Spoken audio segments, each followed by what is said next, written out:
Sinagot ni Senate Committee on Finance Chairperson Senator Grace Poe ang sentimiento ni Secretary Sani Angara kaugnay ng natapyasang budget ng Department of Education o DepEd. Sa naunang pahayag na inilabas ng kalihim, dismayado ito sa desisyon ng dalawang kapulungan ng Kongreso na bawasan ng 12 billion pesos ang kanilang budget.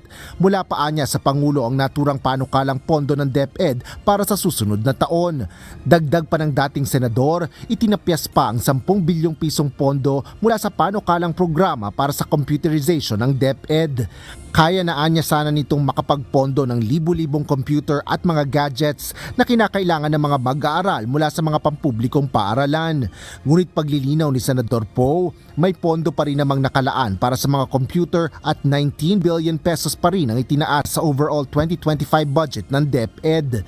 Kung saan 737 billion pesos ang naaprobahang proposed 2025 budget ng DepEd kumpara noong 2024 na 717 billion pesos lang ang naibigay na pondo.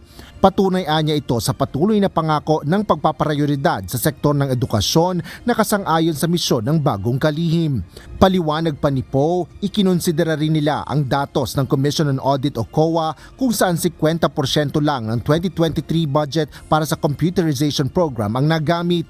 Dapat anyang matiyak at matugunan muna ang mga problema sa programa, partikular na ang procurement delays o antala sa pagbili ng mga kagamitan bago maglaan ng karampatang dagdag sa pondo.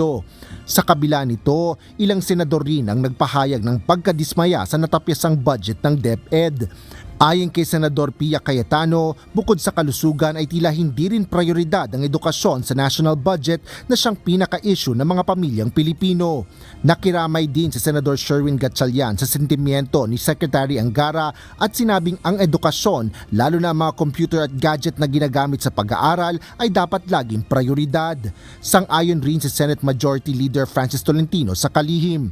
Ngunit ipinauubayan na nito ang pagpapasya at pagpapaliwanag sa mga miyembro ng Bicameral Conference Committee, partikular na sa dalawang lider ng mataas at mababang kapulungan ng Kongreso.